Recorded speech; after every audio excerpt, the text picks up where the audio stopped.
What's up, guys? Welcome to the Saturday show. Now, on Saturdays, I like to go back through the week of Newswave and see what you guys had to say down in the comments. It's a lot of fun, and it works out. If you missed a day or whatnot, you can get kind of caught up here as we'll go through some of the bigger topics throughout the week and see what you guys had to say. And as always, guys, if you do enjoy these videos, make sure you hit the like button. It does help out. Now, we're going to start with a quick piece of news, and it took place actually yesterday. And, well, Activision Blizzard just happened to make all of their fans mad. You might be wondering, how did they do that? Well, at BlizzCon, which is going on actually now, they decided to announce a new Diablo game. And you might be thinking, wow, that's great. That's good. Why would anyone be mad at a new Diablo game? Well, it's a mobile Diablo game, and I don't think this would have been a big deal if it wasn't announced at BlizzCon, if it was announced anywhere else or at any other time as something they put out on Twitter or YouTube or something.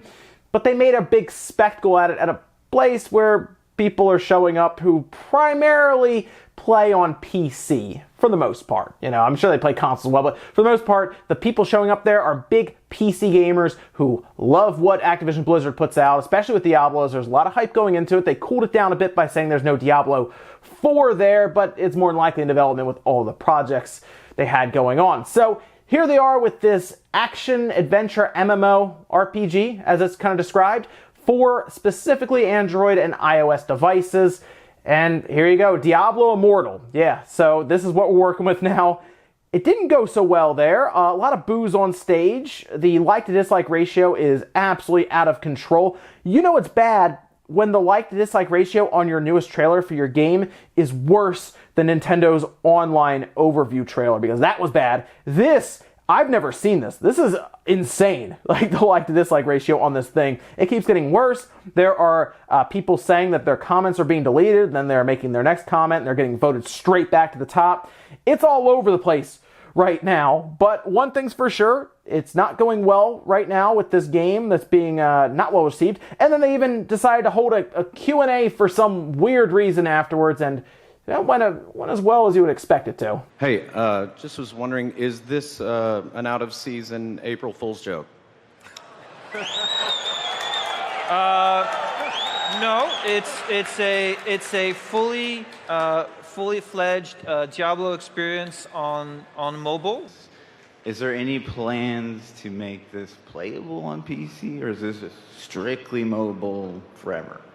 Are there any? The current plan is to be on mobile, both Android and iOS. We don't have any plans at the moment to do PC.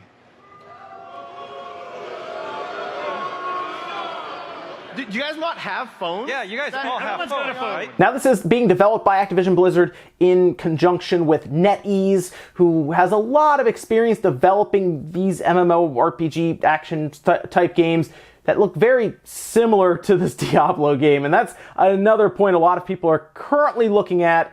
It looks like Crusaders of Light, for example, from NetEase. Even the interface and the UI is pretty much the same. So people are looking at this and wondering if there was even a lot of effort put in, or if this is kind of like them trying to put this in front of a Diablo crowd, but not the right Diablo crowd. Again, if they had announced this anywhere else, any other time, even at E3, to be honest, they just threw it out there because there would be things around it, or if they had actually shown up with something like a Diablo 4, and then they're like, oh yeah, we also have the cell phone game, people wouldn't have really cared, but they treated this like this was the big announcement, and I guess they figured a lot of the people showing up there would have been super excited and happy, and yeah, it didn't happen. All right, now let's get started with the week of Newswave. Starting with Monday, we took a look at a newly found accessory for the GameCube that shows the early prototypes for the Nintendo Revolution system that was in development, eventually becoming the Wii. We also saw a trademark renewal for Banjo-Kazooie that sparked the conversation of a new Banjo game possibly coming up. GameCube Guy 01 says, I would love to see Banjo-Kazooie back on a Nintendo console, please, Microsoft. So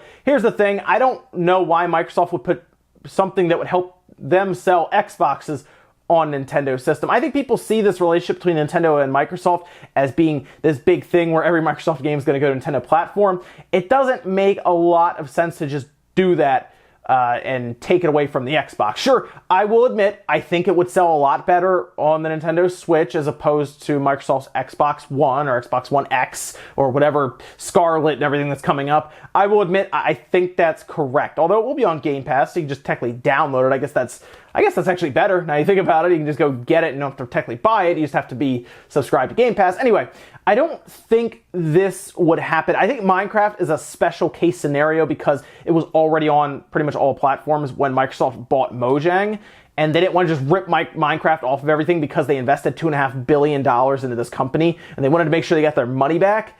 And the audience is already there. It was a very turnkey operation where all of a sudden they have this massive game that is on like the best-selling games list ever, right? So they didn't want to do that. I just don't think all of a sudden some of these games are going to show up. I mean, like Blue Dragon and some other games showed up on the DS, so it's not out of the question. I just think Microsoft looks at Banjo as something that they can use to sell their Xbox, and putting it on something like the Switch would kind of messed that whole strategy up. Toby Grant says, if it have the GameCube controller port, they can try to let it run on the Wii because it have the port. And then right below that, Daffy Duck actually chimed in saying something that's very interesting. I was thinking they could use a really simple homebrew app to check its button mapping and make a config file to use it in some circumstances. So that is actually a good point. If you did plug it into the original Wii, maybe you could get it working and see if, well, actually, even if it does work, to be honest. And Homebrew is so easy and so prevalent on the original Wii. It's a very popular system to mod. Awesome system to mod, by the way. If you could just make sure it's working and see if all of that is good, then maybe you go a step further on the GameCube. Again, there's homebrew scene technically for the GameCube, as you can load up Linux on the system, and maybe you could figure it out from there. But the Wii seems to be the easiest, I guess, doorway into trying that, since it has GameCube ports on the top, and you could load up your own programs and everything and see if you can get this thing to run. We don't even know if it works right now. Like I said, these could just be prototypes that are shells with dummy boards and stuff in there just to see how it would feel and everything. Especially since they used molds from like the Game Boy SP buttons. It also makes me question if it was ever supposed to be a working prototype, and maybe they just had those molds laying around. They just wanted to kind of slap something together to see how it would look and feel in the hand.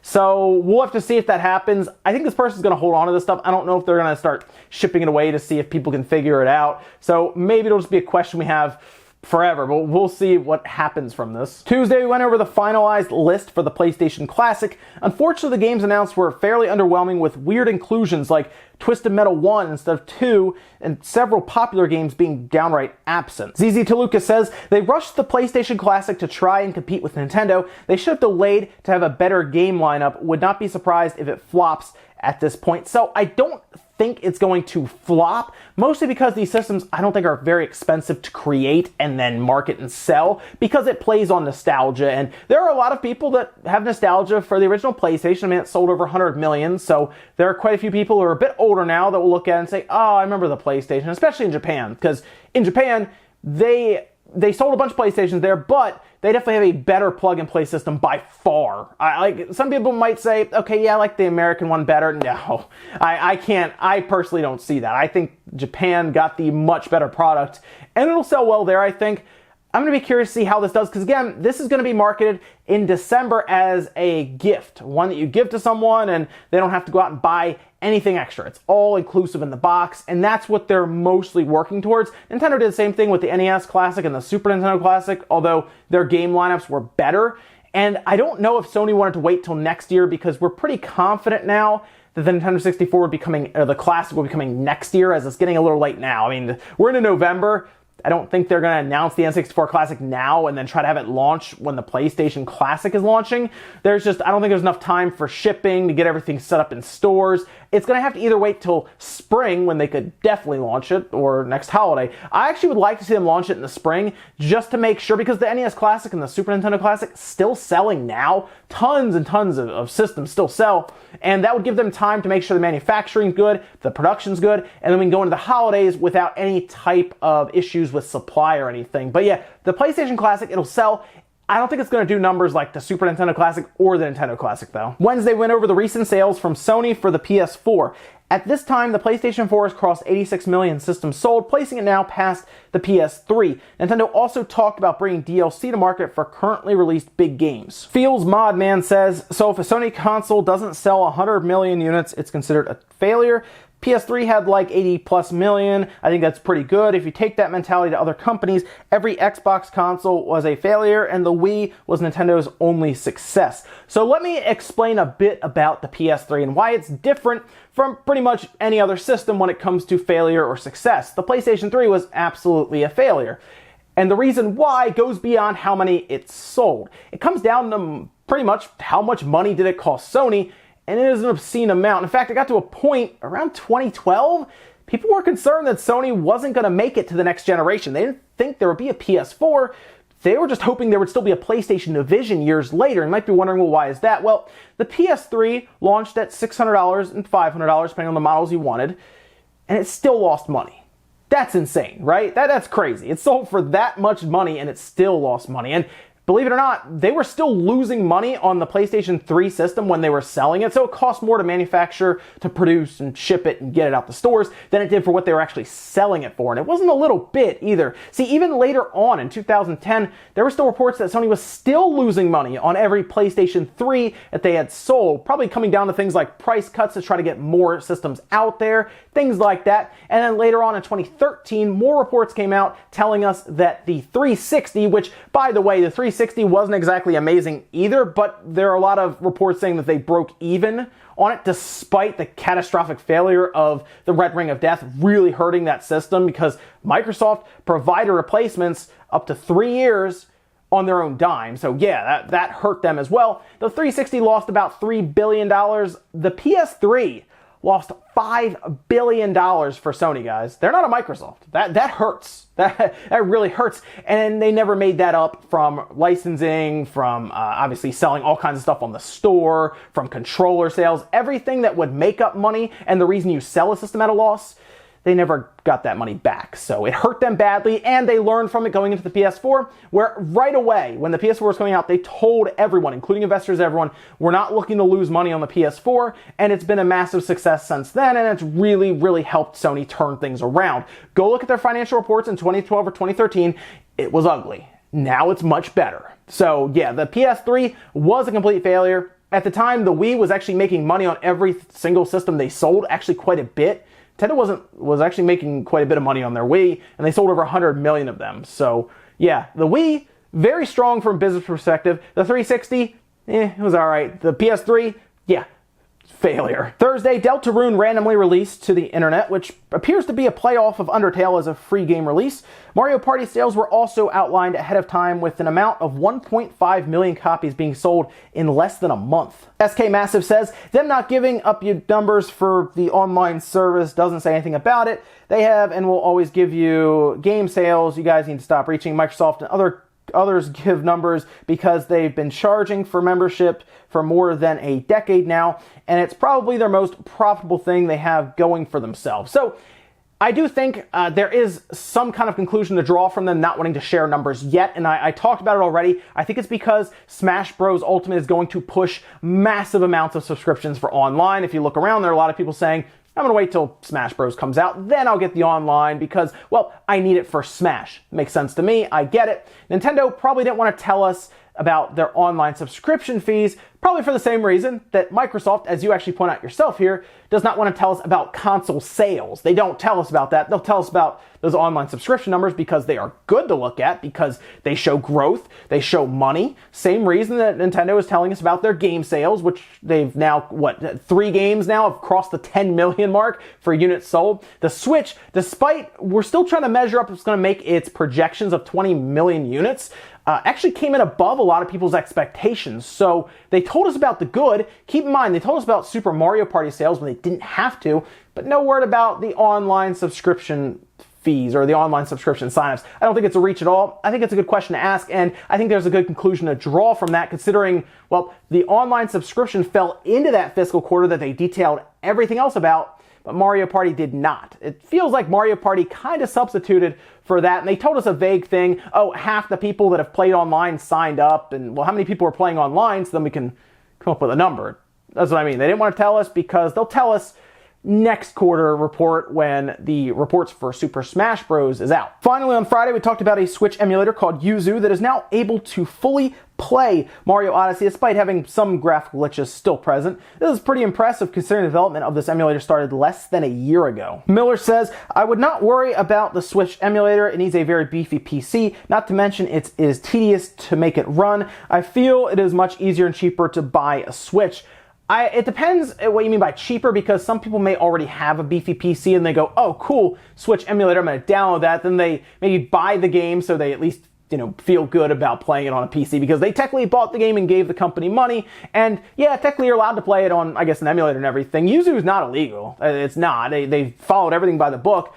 But I think you make a good point that the vast majority of people don't want to go through the process of making an emulator work, going through all the plugins, any graphical settings, smooth out any technical issues.